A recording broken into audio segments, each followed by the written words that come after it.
Good afternoon everyone, welcome to Shaurya Bharat digital platform. तो सारे बच्चों का बहुत बहुत स्वागत है। हम लोग मेटल्स और उनके कुछ कैरेक्टरिस्टिक जो है उनको डिस्कस कर रहे थे और कल हम लोगों ने एक मेटल लिया था जिसमें हम लोगों ने पढ़ा था सोडियम। तो आई होप सोडियम के अब सारे के सारे कैरेक्टर्स और उसके जो भी नाम है वो हम लोगों को याद हो गए होंगे। सोडियम से रिलेटेड कोई भी ऐसी चीज़ जो समझ में नहीं आई है, सोडियम का और सोडियम के पर्टिकुलर कैरेक्टर, सोडियम के अलग अलग कंपाउंड, उन कंपाउंड के नाम, उन कंपाउंड के यूजेस, ऐसी कोई भी चीज़ जो अभी तक समझ में नहीं आई है तो पहले पूछिए, नहीं तो हम लोग नेक्स्ट मेटल की तरफ बढ़ते हैं। बढ़े नेक्स्ट मेटल की तरफ। वेरी नाइस, ठीक है। हम लोगों ने कल मरकरी पढ़ी थी, है ना। मरकरी की खास बात क्या होती है? रूम टेम्परेचर पे लिक्विड रहता है। गुड। एकमात्र ऐसा मेटल है जो कि रूम टेम्परेचर के ऊपर लिक्विड होता है। अगर हमको उसको फ्रीज करना होता है तो हम लोग उसको कितने डिग्री तक लेके जाते हैं? माइनस। अब मरकरी को हम लोग एक्चुअली कहते हैं हैवी मेटल। हैवी मेटल है ना। हैवी मेटल क्यों कहते होंगे? 2 या 3 हमारे पास में है, 2 या 3 नहीं, एक्चुअली 4-5 हैवी मेटल्स हैं। तो हम लोग मेटल और हैवी मेटल को कैसे डिफरेंशिएट करते हैं? कोई भी एक कैरेक्टर जिससे हम लोग बता सकते हैं कि ये हैवी मेटल है और ये मेटल है। Atomic mass, atomic mass density.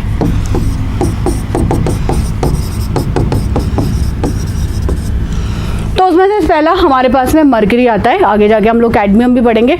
तो मरकरी क्योंकि वो हमारे पास में लिक्विड स्टेट के अंदर है, इसीलिए ही कल हम लोगों ने उसका यूज़ पढ़ा था थर्मोमीटर के अंदर और स्फैग्मोमैनोमीटर के अंदर। क्या ना पता प्रेशर।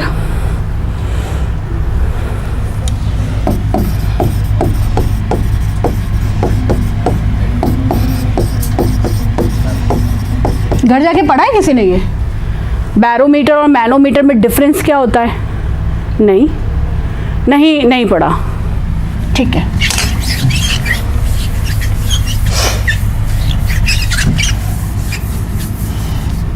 तो हमारा ये जो हैवी मेटल है इसका इस्तेमाल तो बहुत अच्छा है कि हम लोग इसको प्रेशर को मेजर करने के लिए इस्तेमाल करते हैं और इसलिए प्रेशर की यूनिट को भी हमेशा हम लोग ऐसे लिखते हैं, दिस इज मिलीमीटर मर्क्यूरी। कोई भी प्रेशर आप नापो, आपके ब्लड का, एयर का, लिक्विड का, हम लोग उसको हमेशा मेजर करते हैं इस यूनिट के अंदर। अब ये हैवी मेटल जो है इससे जुड़ी हुई एक डिजीज़ है, हो सकता है शायद हम लोगों ने डिजीज़ में उसको पढ़ा हुआ है, उसे हम लोग बोलते हैं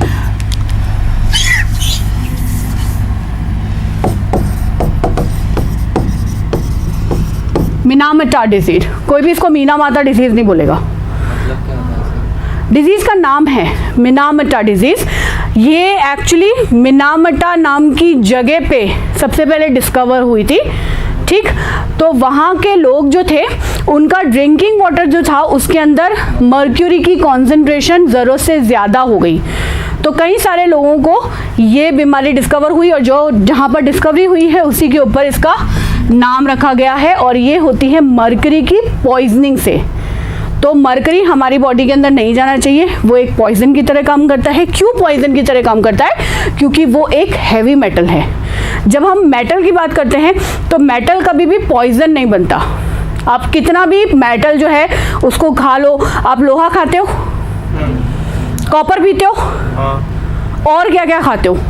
चांदी, सोना, बिल्कुल, सोडियम, उसके बाद में जिंक, डॉक्टर आपको प्रेस्क्राइब करता है जिंक खाओ।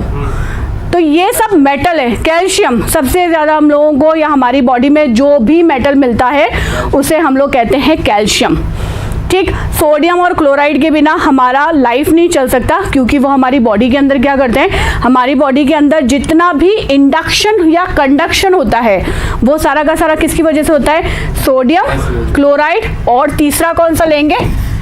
पोटेशियम। लिखो साथ साथ। तो फिर ये मेटल हमको नुकसान क्यों पहुंचाता है? क्योंकि इसका एटॉमिक मास बहुत ज़्यादा है और ये है हैवी मेटल। तो इससे होने वाली डिजीज कहलाती है मिनामटा डिजीज। क्लियर? डन? अब क्योंकि हम लोग डिजीज की बात कर रहे हैं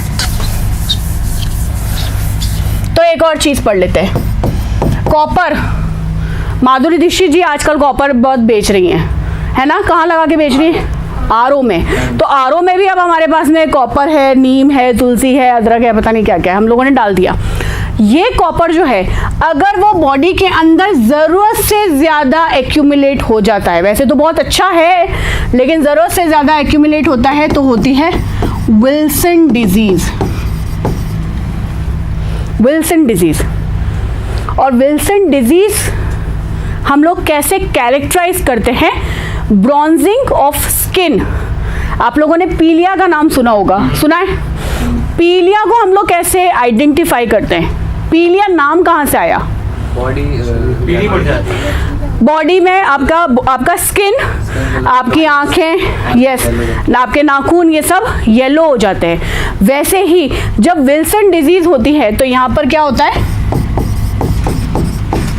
ब्रॉन्जिंग ऑफ स्किन। अब ब्रॉन्जिंग ऑफ स्किन यानी कि स्किन जो है वो तांबे के रंग की हो जाती है। इसके अलावा जाके ये कॉपर जमा कहाँ का होता है, ये जमा होता है आपकी स्किन के अंदर, आपके लिवर के अंदर, आपके हार्ट के अंदर और बाकी सारे के सारे जितने भी वाइटल ऑर्गन्स होते हैं। वाइटल ऑर्गन का मतलब होता है हमारी बॉडी के इंटरनल ऑर्गन।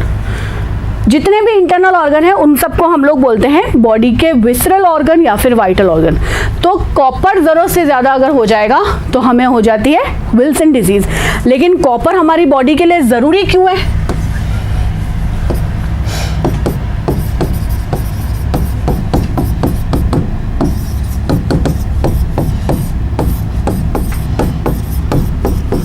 अगर आप चाहते हैं कि आपकी बॉडी में आरबीसी बहुत ज़्यादा मात्रा में बनती रहे तो आपको खाने के अंदर कॉपर लेना बहुत ज़्यादा ज़रूरी हो जाता है। क्लियर है? इजी? तो 2 पॉइजनिंग हो गई हमारे पास में, जिसमें से एक हमारे पास में हैवी मेटल की है। ठीक,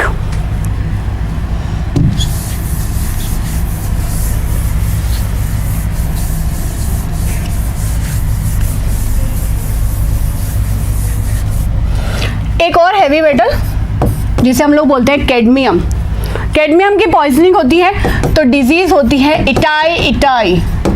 इस वर्ड का मतलब है इट हर्ट्स, यानी कि दर्द हो रहा है बहुत ज्यादा। तो दर्द सबसे ज्यादा कहाँ होता है? बोन्स के अंदर। तो बिल्कुल गठिया जैसी बीमारी है, लेकिन गठिया का भी एक बिगड़ा हुआ स्वरूप है, वो है इटाई और कैडमियम की पॉइजनिंग से होती है। गुड।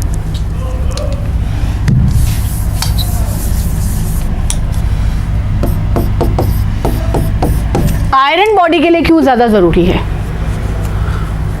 लोहा खाते हैं हम लोग, लोहा है ना, कहाँ मिलता है?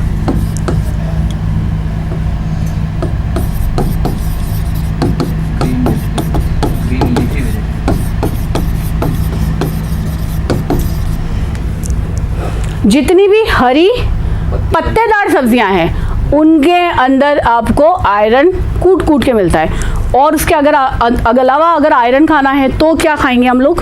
उसमें बेक करना पड़ेगा, उसमें कुक करना पड़ेगा। किसमें? बर्तन में जिसमें कल हम लोगों ने देखा कि हीट आयरन जो है उसका बहुत अच्छा कंडक्टर होते हैं सारे के सारे मेटल, है ना। तो अगर आप आयरन यानी कि लोहे के बर्तन में खाना बना के खाएंगे तो आपके फूड के अंदर आयरन का कंटेंट जो है वो इंक्रीज होगा। जस्ट बिल्कुल वैसे ही जैसे कि हम लोग तांबे के बर्तन के अंदर रखा हुआ अगर पानी पीते हैं तो हमारी बॉडी के अंदर तांबा इंक्रीज होता है। तो आयरन इतना ज़रूरी क्यों होता है? हीमोग्लोबिन के अंदर जो सेंट्रल हमारे पास में मेटल होता है वो होता है आयरन। हम लोगों ने ये सब चीज़ें ब्लड के अंदर भी पढ़ी हैं। अगर आयरन नहीं होगा तो क्या होगा?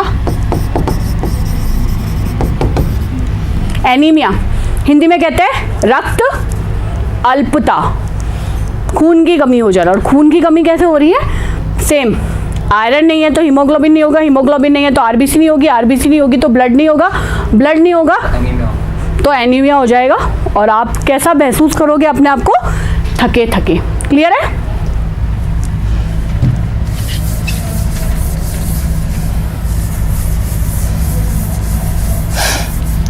तो कल हम लोगों ने सोडियम देखा, अब नेक्स्ट हम लोग लेते हैं मैग्नीशियम।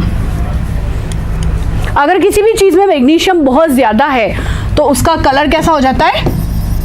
ग्रीन। जैसे क्लोरोफिल, मैग्नीशियम की वजह से क्लोरोफिल जो है वो हमें ग्रीन नज़र आता है, और क्लोरोफिल ग्रीन है इसलिए ये पेड़ पौधे जो हैं वो हम लोगों को हरे रंग के नज़र आते हैं। क्लियर? तो मैग्नीशियम के दो कंपाउंड,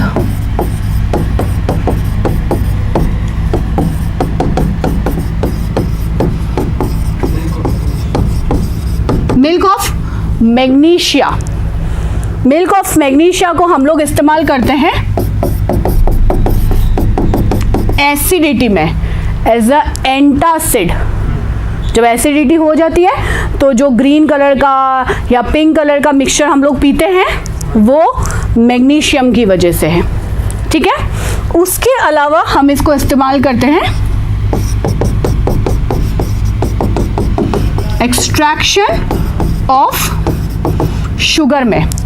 शुगर को जब बनाया जाता है तब उसको प्योर फॉर्म में एक्सट्रैक्ट आउट करने के लिए मिल्क ऑफ मैग्नीशिया का इस्तेमाल करते हैं। गुड।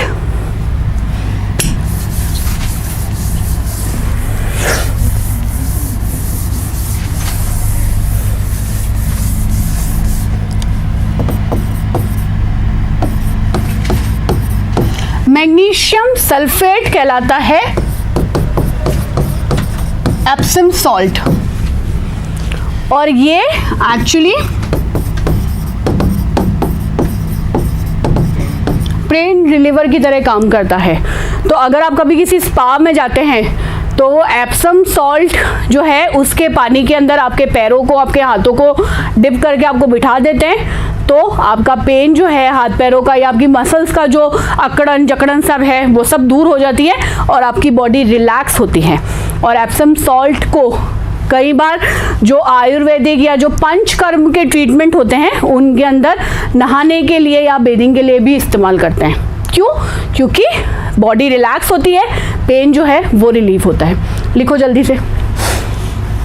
उसके साथ साथ फिजिकल और मेंटल दोनों तरह की हीलिंग एजेंट का भी काम करता है। Just like your aroma therapy, healing agent.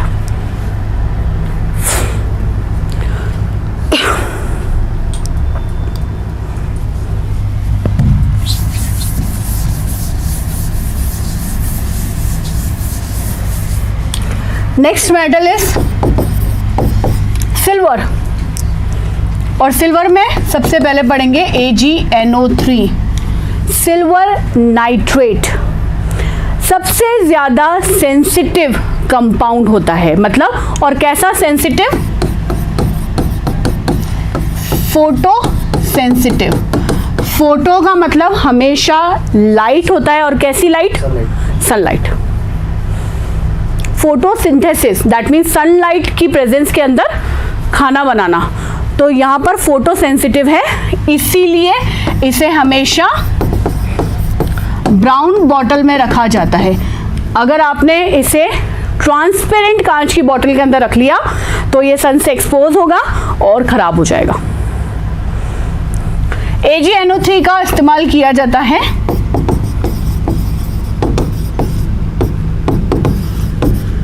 अमिट शाही बनाने में, जिसे हम लोग चुनाव के समय अपनी अंगुलियों पे लगाते हैं। तो वो इनडिलीबल होती हैं, यानी कि आप उसे मिटा नहीं सकते हैं। एक बार आपकी बॉडी पे लग गई दैट मीन्स लग गई, और वो कई टाइम तक आपकी बॉडी पे रहती है। कई टाइम मतलब ऐसा नहीं सालों साल रहेगी, टाइम पीरियड के लिए। हाँ, जब तक आपकी स्किन से वो अपने आप रिमूव नहीं हो जाती है। तो उसके अंदर जो है वो सिल्वर नाइट्रेट जो है उसका इस्तेमाल करते हैं। और अगर आप लोगों ने कभी वोट दिया हो तो इस बात को महसूस भी किया होगा कि जब वो स्याही हमारे नाखून पे या उंगली पे लगाई जाती है तब उसका कलर कुछ और होता है, और जब वो सन से या हवा से और एक्सपोज होती है तो उसका कलर क्या हो जाता है? चेंज हो जाता है। वो इसी वजह से होता है क्योंकि ये खुद बहुत फोटो सेंसिटिव है। क्लियर?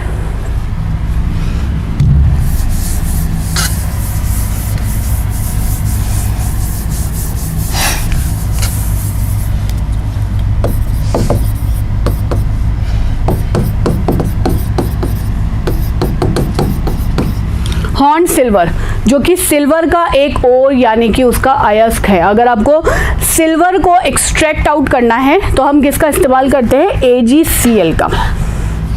अगर आप चांदी है किसी भी चीज़ में, गहने में, बर्तन में, कुछ भी है, और उसको कुछ समय के लिए हवा के अंदर रख देते हो तो वो चांदी कैसी हो जाती है?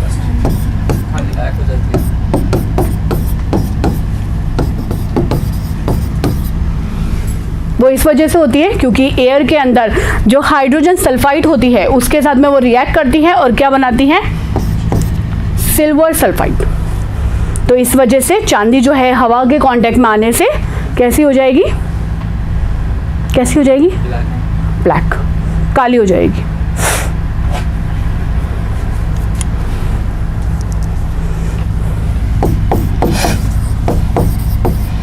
सिल्वर ब्रोमाइड को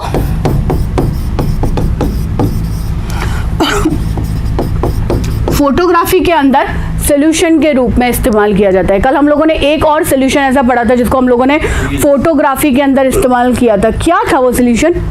फोटोग्राफी में कुछ दिया था ना, सोडियम पढ़ा था, और सोडियम का कुछ था जिससे फोटोग्राफी को कनेक्ट किया था। क्या था?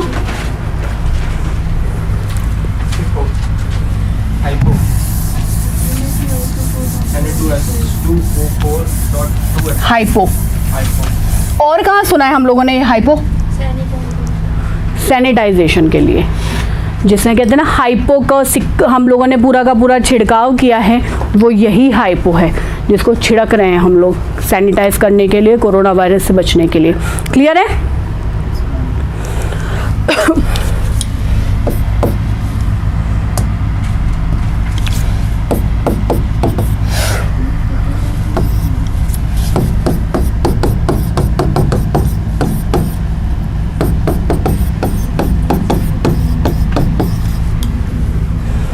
आयरन का एक कंपाउंड है जिसे बोलते हैं हम लोग, या तो आप आयरन पायराइड कह सकते हैं या फिर सिंपल पायराइड कह सकते हैं। इसे हम लोग फूल्स गोल्ड कहते हैं, मूर्खों का सोना। मूर्खों का सोना क्यों कहते होंगे? कलर इसका गोल्ड जैसा होता है, गोल्ड जैसा होता है, लस्ट्रस, सारे के सारे मेटल जो होते हैं वो लस्ट्रस होते हैं, चमक वाले होते हैं। और अगर आप इस पायराइट को देखते हो तो ये पायराइट दिखने में भी येलो और बिल्कुल चमकने में बिल्कुल वैसा होता है जैसे सोना। तो अगर किसी मूर्ख को नहीं पता है तो वो इसे ही सोना समझ लेगा, इसलिए इसे फूल्स गोल्ड। आप फूल्स की जगह अगर अच्छा नहीं लग रहा है फॉल्स गोल्ड भी कह सकते हो सकता है मूर्ख किसी को दिल पे लग जाए। तो आप इसे ऐसे भी बोल सकते हो, नकली सोना जिसे हम बोलते हैं, किसी को ठगना है तो इसका इस्तेमाल किया जा सकता है। गुड।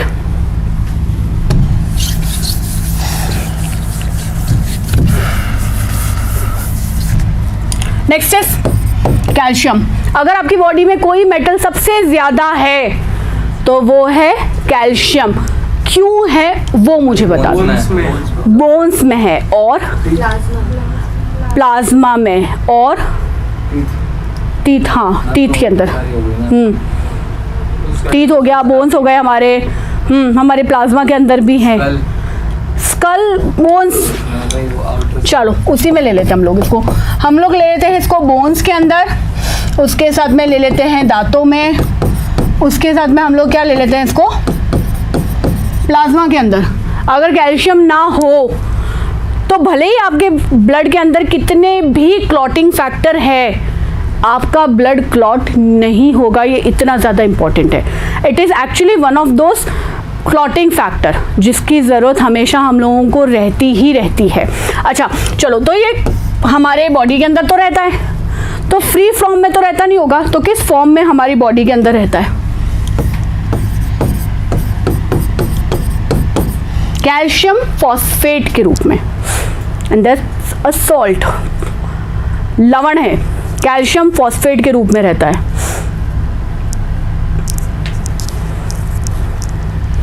गुड।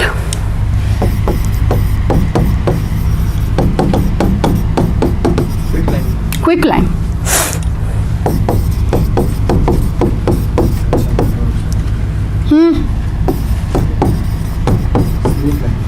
Slick line. अगर बहुत सिंपल शब्दों में अगर हम लोग इसको बोले तो हम लोग कैसे बोलते हैं? चूना। हाँ, कौन सा चूना? दो तरह के चूने होते हैं। दो तरह के चूने होते हैं। एक होता है खाने वाला और एक होता है जो घर में जो लगाता है ना, वो वॉल्स पेंट करने में, तो उससे पहले जो लगता है एक होता है बुझा हुआ चूना, एक होता है बुझा हुआ चूना, वो अलग होता है। वो कैल्शियम हाइड्रोक्साइड होता है, बुझा हुआ चूना। जो कि पान में काम आता है। नहीं, पान में नहीं। अगर आप चूना जो होता है ना, उसको पानी के अंदर डाल देते हो तभी और सिर्फ तभी जाके तो उसके हाइड्रोक्साइड बनेंगे। पानी के अंदर डाल देते हैं जब होता है ना कि पानी में से बुलबुले निकलते हैं, वो बुझा हुआ चूना होता है। तो उसको हम लोग बोलते हैं स्लेक लाइम। लिखते जाओ साथ साथ। खाना भी है चूना।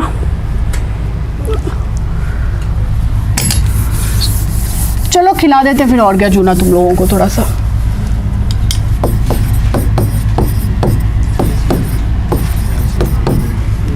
चौक खा लो।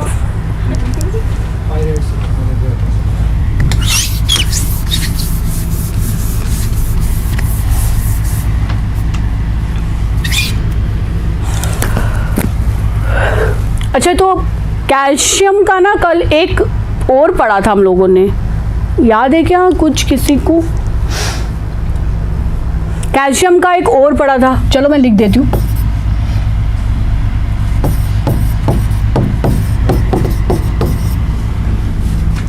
कुछ याद आ रहा है? जिप्सम। अब इस जिप्सम को क्या करना है? आप लोगों ने गर्म करना है। गरम कर दिया तो ये क्या बनेगा? CaSO4 हाफ H2, और इसको हम लोग बोलते हैं POP, plaster of Paris. Plaster of Paris से क्या बनता है? फ्रैक्चर के लिए जो बनता है वो। फ्रैक्चर जब लगता है तो जो कास्ट होता है वो बनता है। और क्या बना सकते हैं उससे? सीलिंग, फॉल सीलिंग बना सकते हैं। और क्या बनता है POP से? सीलिंग बना दी, प्लास्टर जोड़ दिया हम लोगों ने, हड्डियां वड्डियां जोड़ ली। अब क्या बच गया? आर्टिफैक्ट्स बना सकते हैं इससे। आर्टिफैक्ट्स ही बनते थे सबसे पहले। तो जो आप मूर्तियां देखते हो, हम लोग जो गणेश जी को उठा के सर पे घर ले आते हैं, वो एक्चुअली POP के बने हुए होते हैं। और फिर हम लोग उनको क्या करते हैं? इसीलिए गवर्नमेंट ने बंद किए हैं। क्यों किया होगा? मिट्टी। क्यों बंद किया होगा? अच्छी बात है ना, POP है, चूना ही तो है। क्योंकि वो डिसॉल्व नहीं होता है पानी के अंदर, एनवायरनमेंट के लिए हार्मफुल होता है। एनवायरनमेंट के लिए हार्मफुल होता है। तो अब उसकी जगह आप सिर्फ और सिर्फ उन्हीं गणेश जी को विसर्जित कर सकते हो जो कि मिट्टी से बने हुए होंगे। तो मिट्टी क्या होगी? मिट्टी जाके सिर्फ और सिर्फ पूरी की पूरी नीचे चल जाएगी। गुड। चल एक और चीज ले लेते हैं।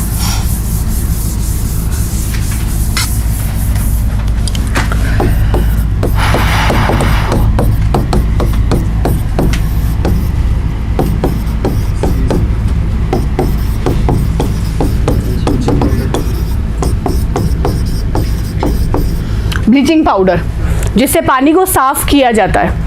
और पानी कोई नहीं, बहुत सारी चीज़ें होती हैं। अगर आपको कपड़े नहीं, एक्चुअली जो फाइबर्स होते हैं जिनसे कि कपड़े बन रहे हैं, उनको अगर आपको ब्लीच करना है, यानी उनके अंदर जो नेचुरल कलर होता है उनको अगर आपको रिमूव करना है, तो हम लोग काम में क्या लेते हैं? Bleaching powder.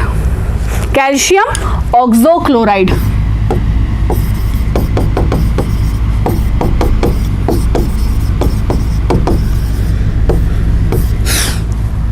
इसी वजह से जब ब्लीचिंग पानी के अंदर थोड़ी सी ज़्यादा हो जाती है तो आपको क्लोरीन का टेस्ट आता है उसके अंदर। वो क्यों आता है? क्योंकि कैल्शियम हाइड्रोक्साइड को तो इस्तेमाल करेंगे, लेकिन जब उसको ट्रीट करेंगे क्लोरीन के साथ में, तभी ब्लीचिंग पाउडर बनेगा। तो आपको टेस्ट जो है, चूने का तो खुद का कोई टेस्ट नहीं होता, तो आपको जो टेस्ट आता है वो किसका आता है? क्लोरीन का आता है। क्लियर? मैम, तो जो स्विमिंग पूल में अपन स्विमिंग करने के लिए जाते हैं ना, तो स्किन डार्क क्यों हो जाती है बाद में और 1-2 दिन बाद? क्लोरीन की वजह से। क्लोरीन आपकी स्किन तो कर रहा है ना, ब्लीच कर रहा है, तो पूल का करना अलग आता है। वो अलग है। हमारी जो ब्लीचिंग होती है वो बिल्कुल अलग है, और ये ब्लीचिंग जो है हम लोग पानी की कर रहे हैं और फाइबर्स की कर रहे हैं। जो आपकी बॉडी की डार्कनिंग होती है वो इसलिए होती है क्योंकि आपकी बॉडी में क्या जाता है? क्लोरीन जाता है, ठीक है, और फिर आप सन से एक्सपोज होते हो। उसकी वजह से क्या होता है, रिएक्शन की वजह से आपकी स्किन डार्कनिंग होती है। अगर आप सिर्फ और सिर्फ पानी में तैर रहे हो और कभी भी सन के साथ में जाके आपका कोई मिलना जुलना होता नहीं है तो आपकी स्किन डार्क नहीं होगी। लेकिन होता क्या है कि क्योंकि हमारे स्किन के अंदर ये क्लोरीन तो जाएगा ही ना, और फिर उसकी रिएक्शन होती है सनलाइट से, तो आपकी स्किन डार्क होती है। होती सिर्फ और सिर्फ क्लोरीनेशन की वजह से ही है। कैल्शियम वहाँ पर सिर्फ और सिर्फ ऐसे लगा लो आपको, क्योंकि क्लोरीन गैस है, ये जो क्लोरीन है ये गैस है, तो हम सीधा गैस को तो पानी में नहीं डाल सकते, तो हम क्या कर रहे हैं, उसका सॉल्ट बना रहे हैं ताकि वो पानी के अंदर मिक्स हो सके, तो इसलिए हम लोग उसका सॉल्ट बना रहे हैं। और कुछ ब्लीचिंग पाउडर को लेके कोई क्वेश्चंस? नहीं?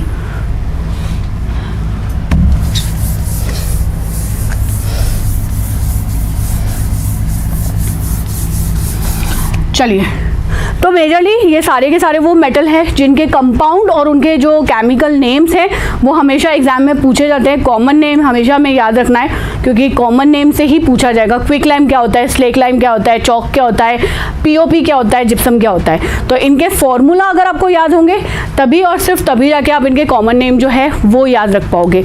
अब कुछ बहुत ही खास मेटल है हमारे पास में। हम लोगों ने ये देखा कि तार बनाते हैं हम लोग, बर्तन भी बना लेते हैं, इलेक्ट्रिक अप्लायंसेस भी बना लेते हैं, लेकिन कुछ पर्टिकुलर हमारे पास में मेटल है जिनका कहीं कहीं इस्तेमाल होता है। उसमें से हम सबसे पहले लेंगे बल्ब।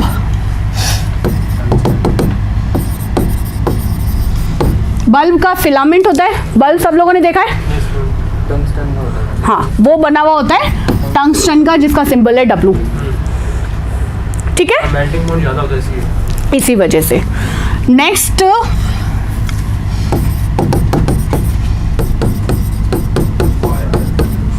फायर क्रैकर्स यानी कि पटाखे। पटाखे जब हम लोग बनाते हैं तो बहुत मिक्सचर जो है वो इस्तेमाल किए जाते हैं, लेकिन जो पटाखे आप लोग जलाते हो उसके अंदर क्या होता है, हम लोगों ने ध्यान दिया होगा कि बहुत अलग अलग तरह की रोशनी हम लोगों को दिखाई देती है ना।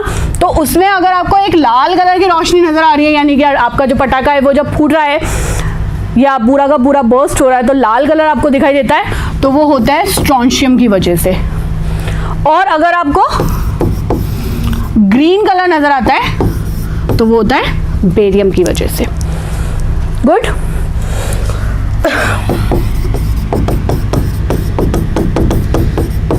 मैचस्टिक, माचिस की तीली। माचिस की तीली को जब भी हम लोग देखते हैं तो वो ऊपर से हम लोगों को लाल कलर की नज़र आती है, जिससे हम लोग एक्चुअली उसको जलाते हैं, तो वो हिस्सा बनाया जाता है रेड फॉस्फोरस से।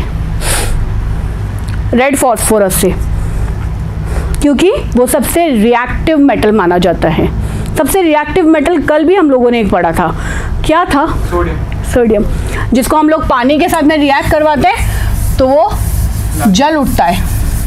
पानी मॉइस्चर और एयर, एयर नहीं है, पानी ही है। आप एयर के अंदर उसको खुला छोड़ते हो तो बिकॉज ऑफ मॉइस्चर वो बर्न होता है। जैसे कल मैंने आपको वो आयरन का भी एग्जांपल दिया था, जंग पढ़ाई थी, रस्टिंग। तो रस्टिंग जो है वो सिर्फ और सिर्फ एयर से नहीं लग सकती, यानी कि आपकी ऑक्सीजन से नहीं लगती और ना ही कभी वाटर से लगती है ना। तो उसके लिए आप लोगों ने देखा होगा कि अपने घर के अंदर अगर कोई पानी की टंकी होती है जो कि किसी मेटल की बनी हुई है, लोहे की बनी हुई है, अगर आप उसको एयर के कांटेक्ट में नहीं लेकर आते हो उसके अंदर कभी जंग नहीं लगता है। तो दैट मीन्स आपको वहाँ पे पानी भी चाहिए और ऑक्सीजन भी चाहिए। ठीक, अब एक और चीज़ है हमारे पास में, वो है येलो फॉस्फोरस। येलो फॉस्फोरस इतना खतरनाक है कि हम उसे एयर के अंदर खुला नहीं छोड़ सकते, उसमें आग लग जाती है, तो उसको हमेशा रखा जाता है पानी के अंदर। दोनों चीज़ों में कंफ्यूज मत होना। सोडियम पानी के साथ में रिएक्ट करता है, येलो फॉस्फोरस रिएक्ट करता है एयर के साथ में।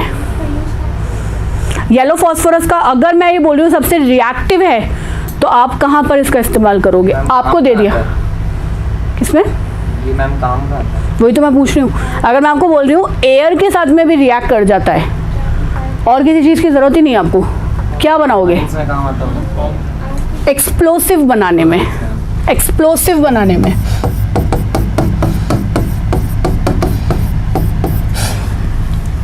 कोई भी चीज़ अगर आप एक्सप्लोसिव में इस्तेमाल करते हो दैट मीन्स वो चीज़ बहुत ज़्यादा रिएक्टिव होनी चाहिए। ऐसा तो ना आप ये सोचो कि अगर आप रेड फॉस्फोरस की माचिस की तीलियाँ बना रहे हो तो वो इसलिए क्योंकि वो झट से जल जाती है। अगर वहाँ पर आप नमक लगा दो, घिसते रहो। सीधी सी बात है ना, नमक भी तो है, नमक लगा देते हम लोग, क्लोराइड भी हमको मिल जाएगा। क्लोराइड तो हालांकि क्या होता है,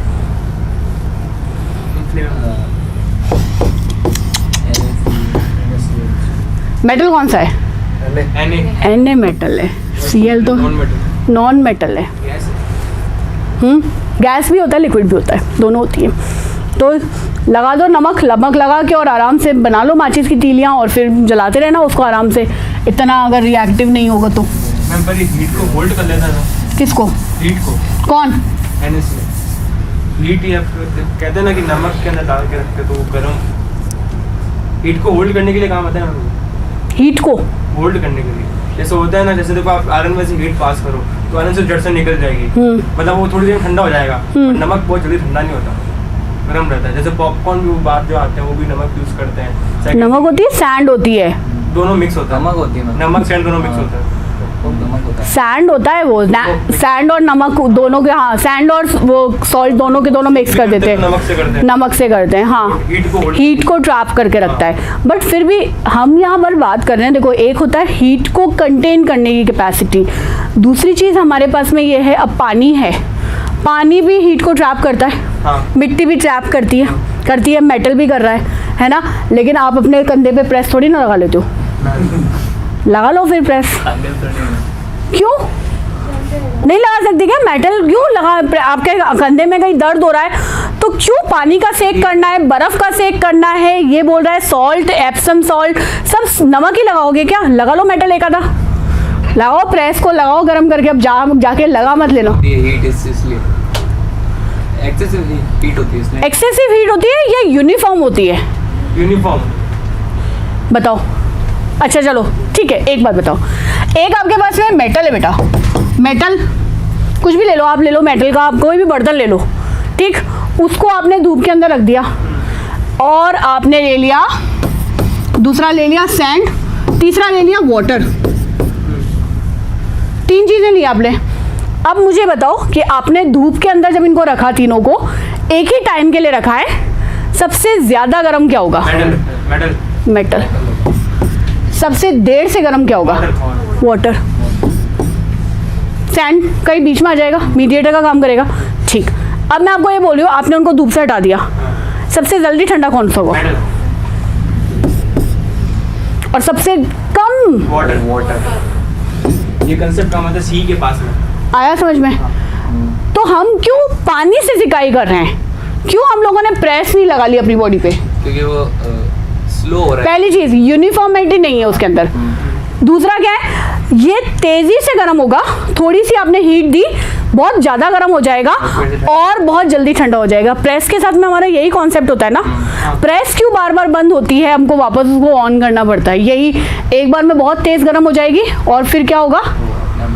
अपने आप। लेकिन अगर आप पानी को गर्म करते हो तो पानी गर्म होने में भी टाइम लेगा और ठंडा होने में भी, तो बहुत लॉन्गर टाइम के लिए आपको उसकी जो हीट है वो मिल जाएगी। और अगर पानी नहीं हो तो आप किसकी तरफ जा सकते हो?